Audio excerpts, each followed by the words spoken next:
Good afternoon, ladies and gentlemen. As you all know, yesterday the high-level political forum started at UN headquarters in New York, and today it's an honor to welcome the President of ECOSOC, Ambassador Ray, who will brief you on the 2 weeks HLPF, and will also brief you on the progress around the Sustainable Development Goals. So, Ambassador, I give you the floor.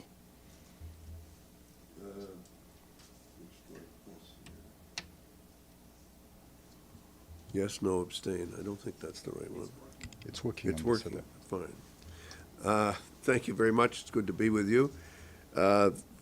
This is a period in the United Nations calendar that is really the largest gathering that we have to look specifically at the Sustainable Development Goals. It's a gathering not only of member states, both members of delegations, but also in the second week, ministerial presence from a number of countries. It also includes an extraordinary number of representatives of civil society who are with us all in all of our meetings as active participants. And so we will be seeing throughout this building, but other side meetings. There's over 190 side meetings taking place throughout the next 2 weeks. It's going to be a major effort on our part to assess how we're doing with respect to the critical issues of sustainability and achieving greater prosperity globally. It's also an opportunity for us to talk with some intensity about exactly how we're going to go as we must go forward. It's been 10 years since we've really started bringing people together to focus on the SDGs. We have also includes opportunities for member states to tell us how they're doing, what we call VNR, national statements that are made about voluntary national reviews. 190 out of the 193 members have participated actively in that process, some as many as 3 times. And so it's been an opportunity for us to have an ongoing presentation about how we actually mobilize support and actually get to a place where we're making the progress that we need to make. Obviously, this is a time for taking stock. It's the halfway point. It's 5 years to go until 2030. Having said that, I am always one of those people who reminds others that when people say to me, what comes after 2030, I say 2031. The life doesn't stop at 2030. We keep going. And how we keep going and in what form exactly we will keep going is something that we'll be discussing over the next several years as we lead up to the 2030 point. The key SDGs that we're looking at this year are on health and well-being, on gender equality. I just chaired a meeting on gender equality this morning. Decent work and economic growth, life below water, and the key role that partnerships play in achieving the goals. A couple of things I would just say. It's important to remember when a famous British politician was asked, well, why didn't you achieve all the things you said you were going to achieve when you became prime minister? He said, events, my dear boy, events. And obviously we've been impacted by events. No plan that covers 10 years of history is going to be unaffected by what happens in the real world. And when it comes to looking at what's happened in our real world, let us recall the impact that COVID has had on every nation state, on all national governments, as well as on the UN itself, and on the global population. Let's realize and recognize that we're living in a period of conflict such as we have not seen around the world since 1945. This has obviously had a dramatic effect on global prosperity, on global GDP, on people's ability to make a living, on people's ability to survive. It's put costs up dramatically, and it's had a tremendous effect. Climate change has continued to wreak havoc with our weather, with our ability to predict exactly how countries will be able to do. It's affected the mobility, the movement of people. We have more people now who are displaced in the world than we've ever had, displaced and homeless people. We have a record number in that unfortunate statistic. And so we need to understand that there's been lots of challenges, not created by member states, but just have been part of the framework in which we've all had to live and work.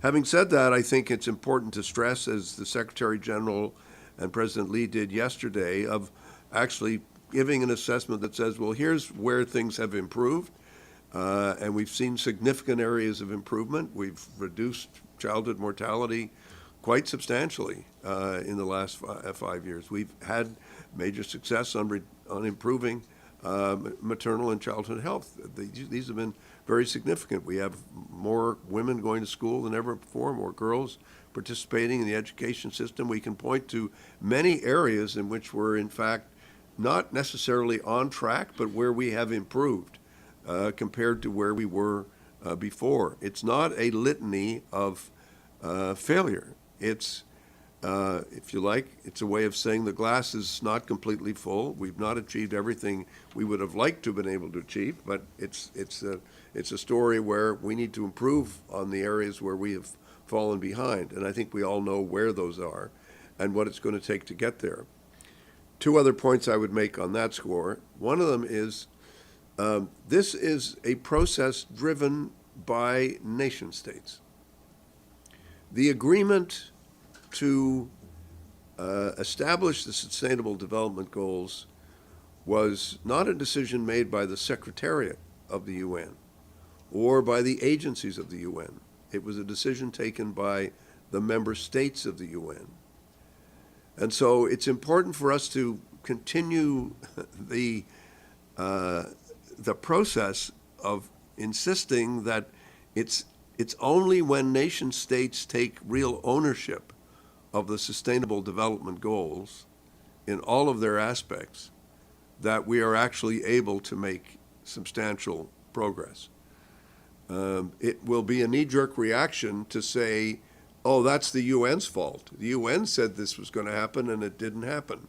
No, that's not an accurate description of what happened. The nations of the world, united for some purposes and not always for others, that the nations of the world agreed that they in fact would accept these goals as their goals, that they would be goals that they would take seriously, that they would apply, that they would measure, and that they would then do their best to change and shift policies to make it happen.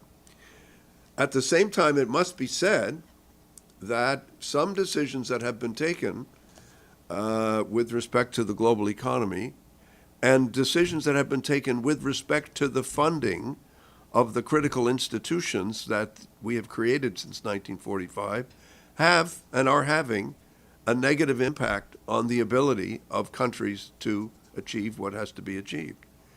So it isn't just a matter of saying, oh, it's all about something else out there called climate change, or it's all about something that's not financing for development that hasn't happened sufficiently. These things are happening because nation states that are polluting are not taking the steps to stop pollution.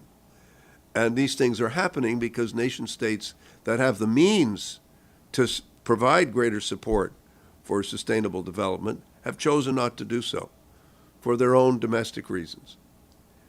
And that also represents a significant challenge for all of us and for the global system. A retreat from global solidarity will have a negative impact on our ability to improve the lives of the people of the world. And this is why we have to continue to urge all member states to participate as fully as possible in the achievement of these goals, but also in taking the steps that will allow the goals to be achieved by financing agencies properly, by financing development properly, and providing member states with the means to actually achieve the goals that we think are important. But these are the themes that we'll be discussing for the next 2 weeks. It's going to be a great opportunity, I think, for people who watch UN TV and other ways of looking and seeing how these issues are being discussed and how the debate unfolds.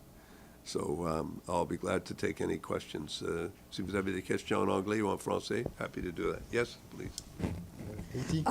Thank you very much, Ambassador Ray, on behalf of the United Nations Correspondents Association, for doing this briefing. My name is Edith Lederer from the Associated Press.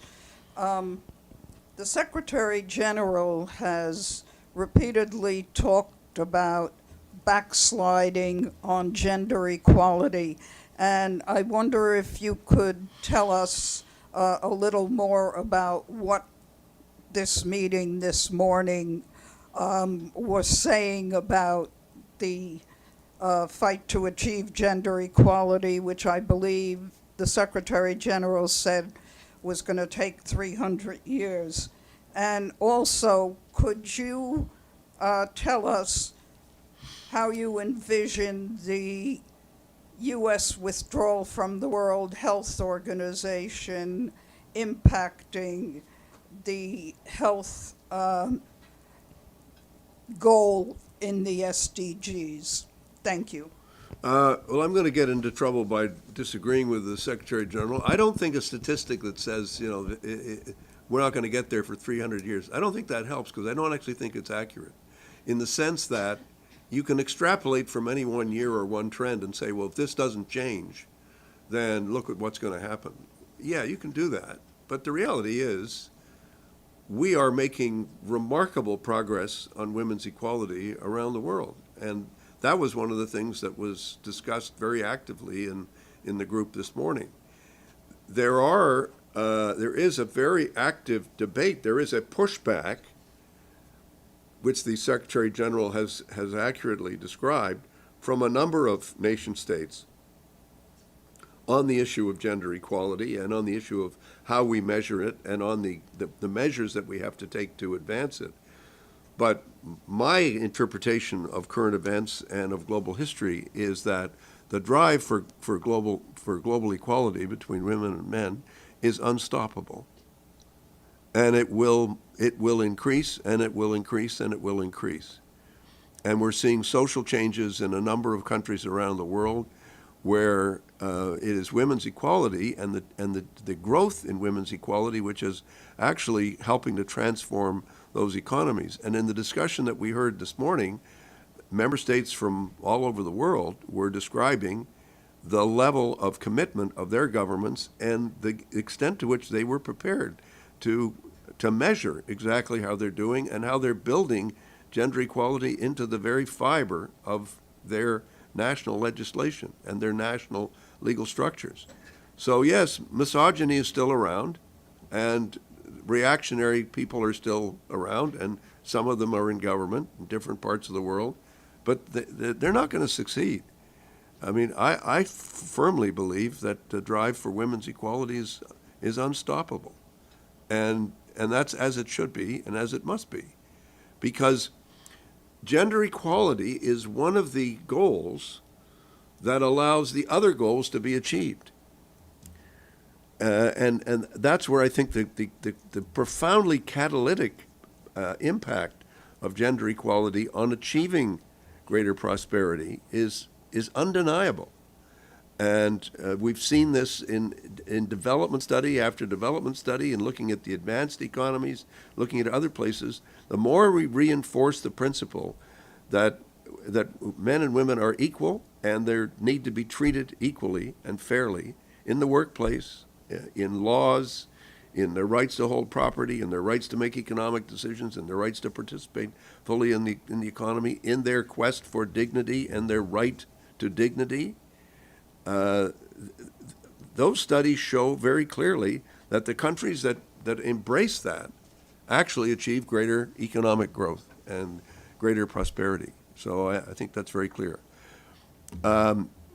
As the president of the Economic and Social Council, I deeply regret any decision by a country, any country, to withdraw from any of the work of the United Nations. And I do think that a country as important to the global system as the United States, to see them withdraw from the World Health Organization is deeply regrettable, and it is important for us to do everything we can to allow the WHO to do the work that it needs to do, facing up to the fact that a withdrawal of funding from the United States invariably will have an impact on the organization. I was actually in Geneva last week and had a meeting with Dr. Tedros, and it was a very good meeting that I had with him. And he was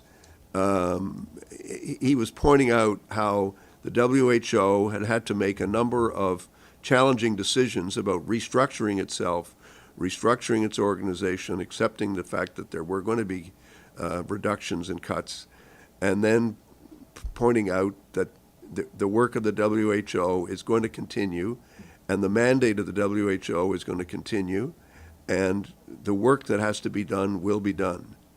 But let us recognize that it's not a great day when the United States decides to withdraw from the WHO, but it's not the end of the WHO, and frankly, it's not the end of the world, because we have to build organizations that are resilient enough to deal with the impact of short-term and, in my view, misguided political decisions by governments that are neither in the interest of their countries nor are they in the interest of anybody else's country. But the United States is free to do what it wishes to do. But for the rest of us, we have to ensure the resilience and the success of the United Nations, and we also have to make other changes in every institution that's being impacted by the cuts that are being put in place. But building a resilient UN is the key to what we need to do over the next very short while. Let's take some additional questions. To back, Chris. Hi, Ambassador Ray. Nice to see you. Thank you for doing this briefing. Thank you, Chris. Chris Reyes with the Canadian Broadcasting Corporation. Two questions. The first is, under the new Prime Minister Carney, does Canada have any plans to expand or strengthen its role at the UN as a strategy to deal with tensions with the United States, especially as the U.S. Is increasingly critical of multilateralism, including the UN's sustainable goals? And somewhat related to that, Ambassador, I was just listening to the confirmation hearing of Mike Waltz, who is nominated for the UN ambassador, the U.S.'s UN ambassador. He was quite critical of the UN. What would be your message to the incoming U.S. ambassador to the UN? I look forward to working with Ambassador Waltz if he's indeed confirmed. I think Just the hearing. I know, just the hearing, but I mean, I'm just saying if he is confirmed, and it's not for me to say, but like me, he comes from the political realm in his past, and he understands how institutions work. I think I look forward, I hope he keeps an open mind about understanding the necessity of the work of much of what the UN does. And I think we all look forward to seeing him. It's been a while to get him here, and I'm looking forward to a chance to engaging with him very directly. Prime Minister Carney has a long history of engagement with the UN and all of its institutions. He knows them well. I've discussed it with him in my meeting with him last month. And I think the government is reflecting on how it can encourage the kind of reforms that are necessary in the global system to make it work more effectively, and also how Canada needs to deepen its connections with the global system in all of its aspects, and that as a country, that's really what we've all been about. And yes, the United States is our most important trading partner, but it's by no means our only trading partner. And global solidarity is not just about trade. It's about healthcare, it's about climate change, it's about dealing with conflict around the world, and it's about advancing the interests and values of all of our countries. And so I think the Prime Minister has a very outward-looking view about Canada's future and our future with the United Nations and with other multilateral institutions, of which we have traditionally been very supportive. Hi, Ambassador Xu Dezhi with China Central Television. I have a general question here. We know the current difficult situation in the United Nations. Has that financial difficulty impact the high-level political forum this year? And given the fact that more and more people start doubting the UN system now, how would you expect governments to hear those ideas from this forum? Thank you. Well, let's deal with the facts. First of all, the challenges facing the UN are the challenges that have been created by nation states. When two of the largest nation states either don't pay their dues or won't pay them on time for whatever reason, it affects the liquidity of the United Nations, of the Secretariat, of our United Nations' ability to do its job. So who do you blame for that? You blame the United Nations? I don't think so. I think you hold nation states to account for the fact that they have not been supportive. The UN's financial problems are not the fault of the UN. The UN is not overspending money. I mean, look at the needs that people have that are not being met, even when the UN is fully funded, even when all the budgets are funded of the UN. Those budgets do not cover the real needs of the world, of what people need to get out of poverty, what people need to be able to feed their families, and what we need to create a more prosperous world. So let's hold to account the people who should be held to account. It's the member states who have to take responsibility. And yes, some member states more than others. The two largest donors the two largest assessed contributions, taxes to be paid to the UN, who have not been paying their taxes, are China and the United States. And they're two members of the Security Council. So we have to have a much more candid conversation about who is responsible for what. And the UN is going through dramatic changes. Its agencies are having to make decisions to lay people off, make cuts, do all kinds of difficult things. I've been spending the last 2 months in my role as chairman of ECOSOC meeting with the heads of all the agencies here in New York, in Geneva, in Vienna, in Nairobi, wherever they find themselves, trying to help people figure out how do we create a stable structure to deal with these cuts. These cuts are not the result of some abstract act of God. They're results of the acts of nation states who have political leaders who've made decisions to underfund and to not live up to their responsibilities. In Canada, we have laws in Canada that require people who don't pay child support to pay it. And the name for the people who don't pay child support is deadbeat dads. And we have a lot of deadbeat dads in this organization at the moment, member states who do not pay their dues and do not live up to their responsibilities. And that's something we have to deal with. Sorry, you didn't answer my question. How would that impact this year's? Not at all. No. HLPF continues. It's fully funded. And we've got active participation from civil society. It's going to be a very full and fulsome and engaged meeting. Next question. Thank you, Mr. Ambassador. My name is Volodymyr Uchenko, National News Agency of Ukraine, Ukrinform. Could you be more specific about how Russia's aggression against Ukraine is affecting the achievement of the Sustainable Development Goals?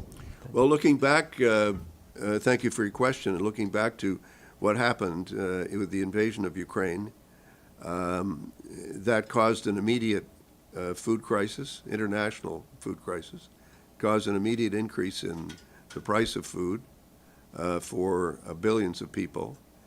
It caused the displacement of millions of people internally in Ukraine and then externally to other countries. So the population of Ukraine was reduced dramatically, and the question of how do you help and deal with this level of forcible displacement became a huge issue. So what we call the knock-on effects, the consequences of what Russia has done and is still doing on the global economy has been consistently negative. And we've had to make every step to try and make sure that people have enough food, that the price of food is affordable. The inflation spike has come down. I think one has to recognize that has come down, but let's not forget it did have a profoundly negative impact when it happened. And it's proof of there's a famous poem written many years ago, 400 years ago, by a British poet who wrote a poem that said, "No man is an island. No country is an island, unique unto itself." When things impact, it impacts are felt much more widely than we realize. And I wouldn't describe it as a ripple effect. It's more like a tsunami effect because of the impact that it had at the time. And there's no getting around that. But it's also true to say that the global economy is resilient. And the Ukrainian economy is resilient. And the Ukrainian people are resilient. And hopefully, the resilience of Ukraine's friends will be sufficient to allow Ukraine to succeed in its self-defense. I have one question from Pamela Falk, who is online. Pamela? Yes, thank you very much, Paul. Thank you, Ambassador Ray, for all of these comments and the briefing. On a big picture question, as a follow-up to the CBC question, I asked this to the Secretary General yesterday. Given the complaints around the world, not of any particular country, but of every country, or several, on the stalemates at the UN, on anti-Semitism, on spending issues, which is being addressed, how do you think the UN can get a better reputation? Is it communications? Is it messaging? Because it's trending downward globally in terms of the perception of what the UN can do. And then I have a little follow-up. Well, I mean, Pamela, let me take you on a little bit. Again, I've now been here for 5 years, so I don't know how much longer I've got, so I might as well have a good time. It's sort of my thinking at the moment. No, seriously, I think there is a systematic ideological attack on the United Nations. And I think it would be a foolish person who would say that's not happening. And these ideological misinformation, disinformation, propaganda is carried by social media. It's amplified around the world, and is it having an effect? Of course, it's having an effect, and that's why I think it's important for us to set. When you say, do we have to communicate better? Absolutely. We have to communicate all the time. We have to tell people what we're doing. The needs of the world are much greater than the United Nations can deal with, because it simply doesn't have the financial means to respond to that. So you will have people who will blame the United Nations because they say we're not getting enough. And then you'll have people saying to the United Nations, well, yeah, but you're spending money over here, you're not spending it over there. I think one has to recognize that in a 100 trillion plus economy, GDP every year, the United Nations is a very, very tiny proportion of that. Minuscule proportion in terms of its budget.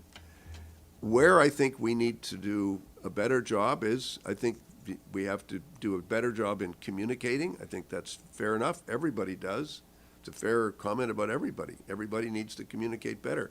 The worst assumption you can ever make, as George Bernard Shaw once said, about communication is assuming that it's already happened. We all assume that people know what we're doing. They don't necessarily. We have to tell them and explain it. But the second thing that's really critical is, yes, the UN has to restructure. The UN has to make changes because of the very, very widespread cuts in revenue, which we are seeing. A drop in revenue to the Secretariat from the assessed contributions, and a major drop in revenue from the voluntary contributions that are going to the UN and all of its agencies. As Guy Ryder pointed out in his talk in the middle of June, those cuts are roughly speaking, going from a budget around 70 billion to a number that's now in the 40s. That's over a $25 billion cut. And that is affecting all aspects of the UN. But the effort to deal with this is got to be priority number one for all of the agencies and for the Secretary General and his team and for all of us as member states. This getting the UN into a position where it can be resilient to these shocks, where it can also be only spending the money that it has, which it's all it can do. Don't forget, the UN can't borrow. The UN financial system for the Secretariat makes no sense, because if you pay late to the UN, it's to your advantage as a member state, because you get the money back at the end of the year. Because not only can the UN not borrow, it also can't pass money from one year to the next. So, I mean, if you said, was this financial system brilliantly conceived, I would say only brilliantly conceived if you didn't want it to succeed, because it's not designed. The current financial system of the UN is not designed for success. The UN is not a government. It can't tax. It relies on the assessments coming from member states. And if member states are not prepared to pay those assessments, which they are supposed to pay as a condition of membership, then what do you think is going to happen? Going to be less money, less effectiveness. But you can't just complain about that. You also have to say, okay, this is the hand we've been dealt, and we better deal with it, and we better play it as well as we can. And I think that's something that all of us have to be up to our game, and this is going to become clear over the next several months. It's to our ability to respond to this crisis effectively. I'm really sorry, but the President has another commitment, so we have to close this press briefing. But I will be able to take your question aside, and then we'll see how we can respond to them. But to all of you, thank you for coming today. It's the end of the press briefing. Thank you.